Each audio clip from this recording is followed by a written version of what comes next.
So that was the event. That event gave birth to children who that verse called mighty men, men of renown. But the Nephilim, he said they were there before and then they were there afterward. So the Nephilim or the giants were already there. The text did not say that the angel and human union of Genesis chapter 6 verse 2 was the origin of the Nephilim.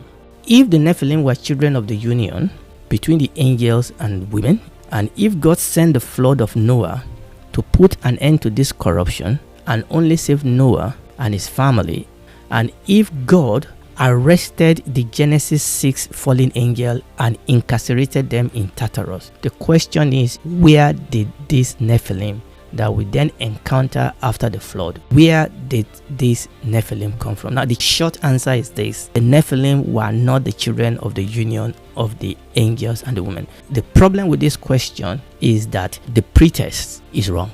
I totally agree that the text of Genesis chapter 6 verse 4, when we look at it in its context, showed that the Nephilim or the giant were already there on the earth when the sons of God came on the scene to take women for wife and then to have children with them.